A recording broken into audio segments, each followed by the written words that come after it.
Good morning student. आज हम लोग श्रुति सम भिन्नार्थक शब्द पढ़ेंगे। श्रुति सम भिन्नार्थक शब्द का दूसरा नाम है युग्म शब्द। श्रुति सम भिन्नार्थक शब्द भी हम कहते हैं या युग्म शब्द भी कहते हैं।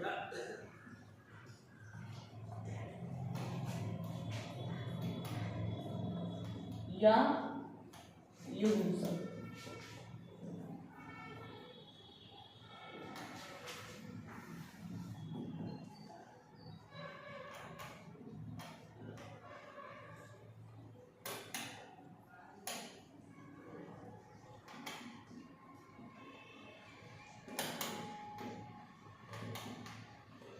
तो श्रुति सम भिन्नार्थक शब्द का दूसरा नाम क्या है?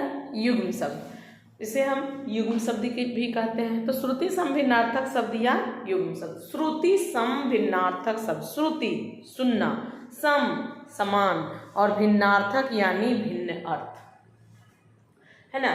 तो श्रुति का अर्थ क्या होता है? इसका हम जब विच्छेद करेंगे तो यहाँ हो जाएगा ये श्रुति प्लस सम प्लस भिन्न प्लस अर्थ, ये सब मिलके क्या बना? श्रुति सम भिन्नार्थक शब्द बना, है ना। ये सब मिलके बना श्रुति सम भिन्नार्थक शब्द। श्रुति सुनना, सम समान, भिन्नार्थक अलग अर्थ। तो सुनना समान अलग अर्थ, सुनने में समान हो लेकिन अर्थ में क्या हो? भिन्नताएं पाई जाती हो। श्रुति सम भिन्नार्थक शब्द। तो श्रुति सम भिन्नार्थक शब्द या युग्म शब्द कहते हैं जो शब्द सुनने में एक समान हो परंतु उसके अर्थ में भिन्नताएं पाई जाती हो, उसे श्रुति सम भिन्नार्थक शब्द या युग्म शब्द कहते हैं। या क्या कहते हैं? युग्म शब्द कहते हैं। एक जोड़ा सुनने में लगता समान लेकिन अर्थ होता है उसका विषम, उसे श्रुति सम भिन्नार्थक शब्द कहते हैं। जैसे अणु, अणु देखिए, दो अणु, अणु ये भी हम बोलेंगे तो अणु ही होगा और ये भी अणु ही होगा। ये दोनों अणु है ना। तो एक अणु मीन्स क्या होगा? इस अणु बड़ी नाव और छोटी नाव, दो नाव है तो इस अणु मतलब क्या होगा? यहाँ बड़ी नाव, अणु मीन्स कण, और इस अणु, अणु मीन्स छोटा। तो जो शब्द सुनने में एक समान हो लेकिन उसके अर्थ में भिन्नताएं पाई जाती हो उसे श्रुति सम भिन्नार्थक शब्द कहते हैं। अब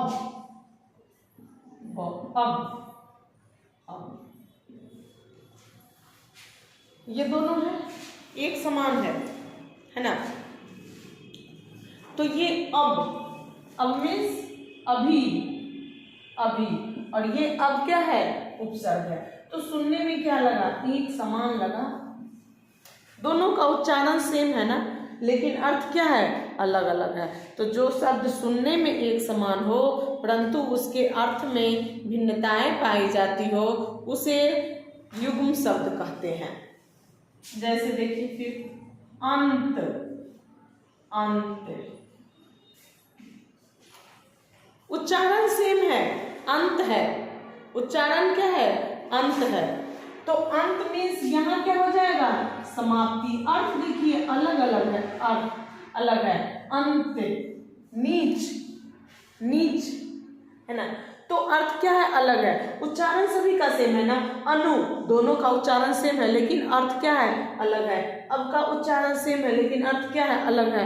अंत का उच्चारण सेम है लेकिन अर्थ क्या है? अलग है। तो जो शब्द सुनने में एक समान हो परंतु उसके अर्थ में भिन्नताएं पाई जाती हो उसे श्रुति सम भिन्नार्थक शब्द कहते हैं। इसको मिटाते हैं हम लोग, लिखते हैं फिर से इसके डिफाइन को।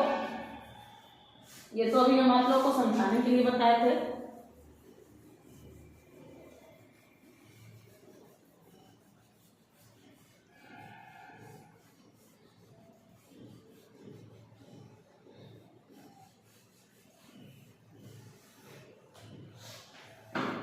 श्रुति सम भिन्नार्थक शब्द। जो शब्द सुनने में एक समान हो परंतु उसके अर्थ में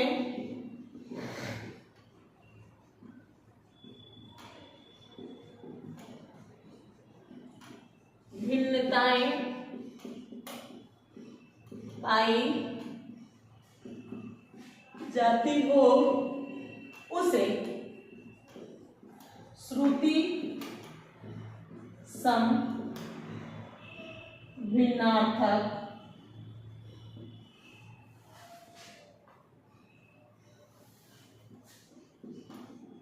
शब्द या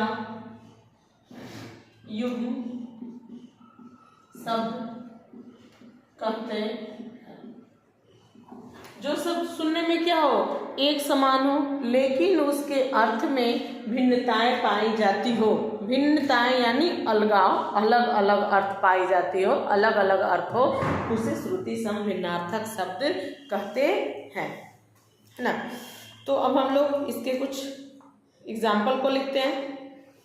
लिखिए, कर्ण, कर्ण या ये क्या हो जाएगा, कान, कारक।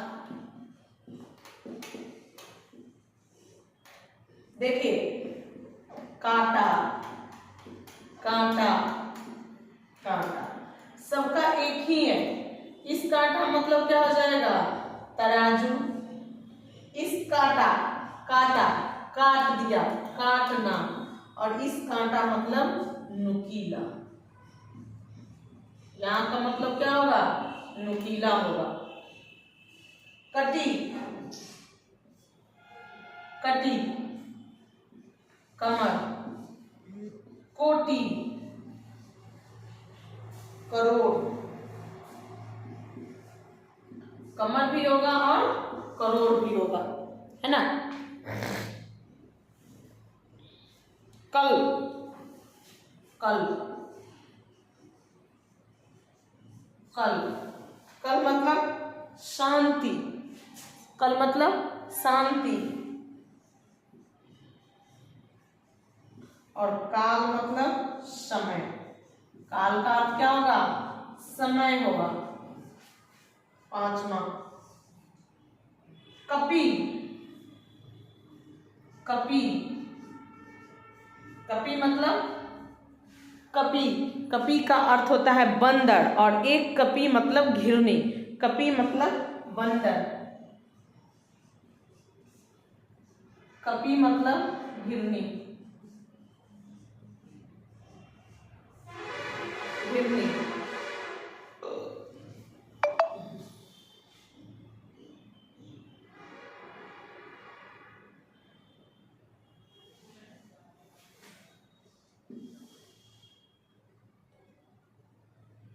अक्ष, अक्ष, अक्ष मतलब धुरी। और यक्ष मतलब देव योनि। अक्ष मतलब धुरी और अक्ष मतलब क्या होगा, देव योनि।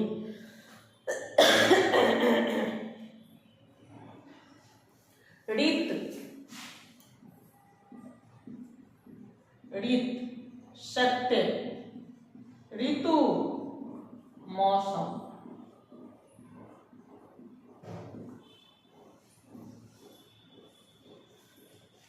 कोर, कोर, कोर मीन्स क्या होगा, कोर का अर्थ क्या होता है, कोर यानी किनारा। कोर यानी किनारा, किनारे पे है। और कौर, कोर ग्रास।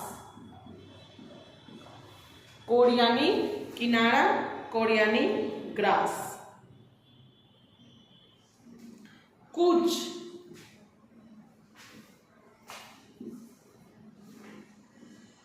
कुछ, कुछ मतलब स्तन। कुछ, कुछ कूच कर गए। प्रस्थान करना, एक जगह से दूसरी जगह जो जाते हैं ना उसको कहते हैं प्रस्थान करना। एक जगह से दूसरी जगह जब जाते हैं तो वहाँ कहते हैं प्रस्थान करना। गज, गज मतलब हाथी और गज मतलब नाप। गज का अर्थ होता है हाथी, गज हाथी, गज माप।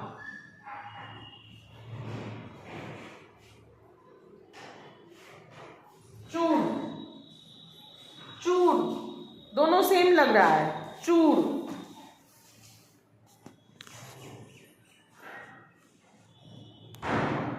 चूड़, तो इस चूड़ मतलब क्या होगा? चूड़,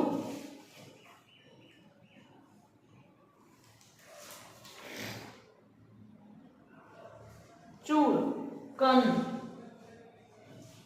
चूड़ सिर।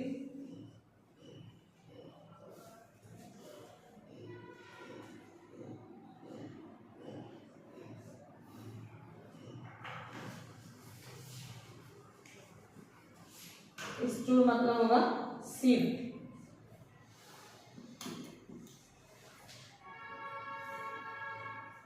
चरी, चरी, चरी पशु, चरी चारा। दोनों का उच्चारण सेम है। चीर,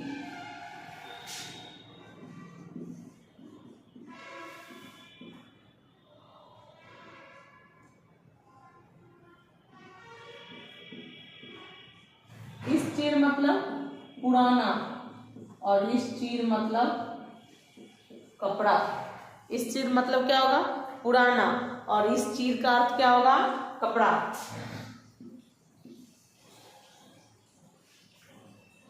छन्न, छन मतलब, छन का अर्थ होता है छना हुआ, छन छना हुआ, और छिन्न, छिन्न बिखरा हुआ।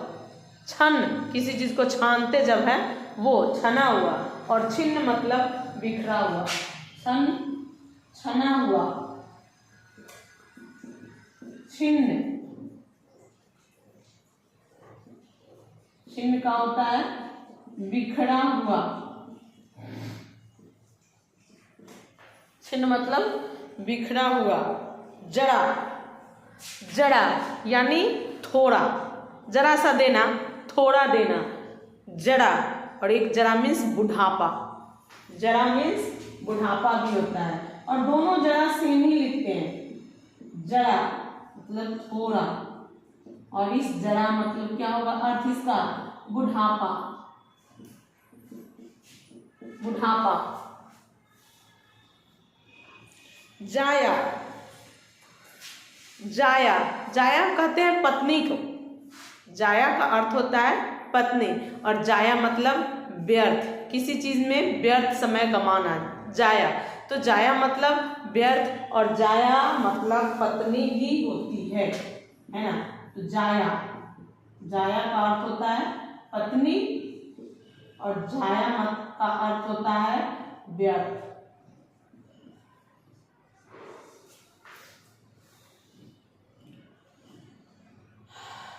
टोटा, टोटा, कारतूस, ये तो समझते होइएगा सभी आदमी, कारतूस किसे कहते हैं? टोटा, है ना। तो टोटा का अर्थ होता है कारतूस, और एक टोटा यानी धारा। तो धारा गिरती है ना, बहती है, तो वहां पे टोटा कहा जाता है, और एक टोटा मतलब कारतूस। टोटा, टोटा यहाँ पे बिंदु होगा, है ना, तो वो हुआ टोटा। उस टोटा मतलब कारतूस होगा।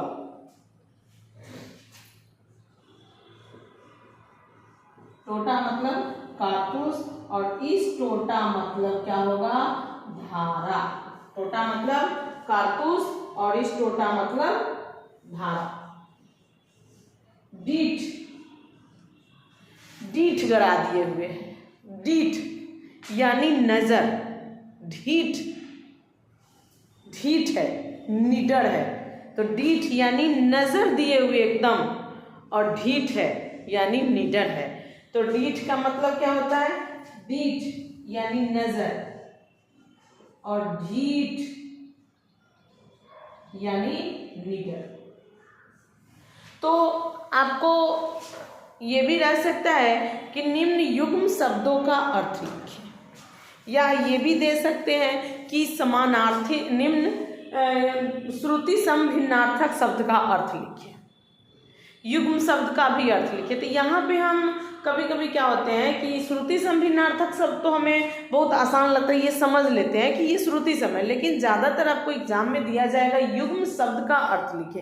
तो ये हमेशा हमें ध्यान रखना है कि युग्म शब्द को ही श्रुति सम भिन्नार्थक शब्द को ही युग्म शब्द कहते हैं। यहाँ पे हम कंफ्यूज नहीं होंगे। श्रुति सम भिन्नार्थक शब्द, तो यहाँ इसके मीनिंग से हम पकड़ लेते हैं कि श्रुति सम सुनने में समान और अर्थ में भिन्नताएं पाई जाती हो, उसे श्रुति सम भिन्नार्थक शब्द कहते हैं। लेकिन युग्म शब्द में भी युग्म का अर्थ भी होता है समान, है ना। पेयर एक जोड़ा शब्द है ना। तो युग्म शब्द जोड़ा वाला शब्द, युग्म यानी जोड़ा वाला शब्द। तो यहाँ पे हम इससे कंफ्यूज नहीं होंगे। और निम्न युग्म शब्द का अर्थ लिखे तो युग्म शब्द पेयर में दिया रहता है। ये पेयर है ना, अक्ष यक्ष, ये पेयर है, वन पेयर सब पेयर में ही है ना, एक जोड़ा ही है। तो इस जोड़े का अर्थ हमें लिखना है। तो सुनने में समान है लेकिन अर्थ में भिन्नताएं पाई जाती हो। अब कुछ, अब देखिएगा कुछ बोलते हैं ना, तो जिस पे हम जोड़ देते हैं वो बड़ा ऊ का मात्रा होगा, यानी दुर्घुकार का मात्रा होगा बड़ा ऊ। और जो हम जल्दी से बोल लेते हैं वो छोटा ऊ का मात्रा हर्षुकार। कुछ उच्चारण करके देखेंगे तो जब भी हर्ष ई की मात्रा होती है, हर्षिकार की मात्रा, तो वो हम तुरंत बोल लेते हैं, वहाँ पे जोर नहीं दिया जाता। और जब जोर देते हैं, जिस चीज़ पे जोर दे के बोला जाता है, थोड़ा सा समय लगता है, जब समय लगता है तो वहाँ पे दीर्घिकार का मात्रा लगता है, दुर्घुकार का मात्रा लगता है, दुर्घु लगता है, यानी बड़ा ऊ बड़े ई की जब मात्रा होती है ना, तो वहाँ पे हमें समय लगता है। तो जब भी समय लग रहा है तो वहाँ हमें इसका उच्चारण करने से ही पता चलेगा कि यहाँ पे उच्चारण से पता चल जाता है कि अल्प समय लगता है, और बिल्कुल समय जिसमें नहीं लगता है हर्षिकार है, जब समय लगता है तो दीर्घिकार है। जहाँ पे थोड़ा जोर दे के बोला जाता है वहाँ पे हर्ष ई की मात्रा है, और जहाँ जोर नहीं दिया जाता है वहाँ दीर्घी की मात्रा है। चूर दोनों जोर दिया जाता है। कुछ इस पे भी जोर दिया जाता है। चीर देखिएगा, चीर बहुत जल्दी बोल लेते हैं ना, चीर, इस पे जोर नहीं, समय नहीं लगता है, पुराना। चीर कपड़ा, तो चीर मतलब पुराना, बड़ा ई का मात्रा है, छोटा ई का मात्रा है। चीर जल्दी बोलते हैं, चीर मतलब कपड़ा।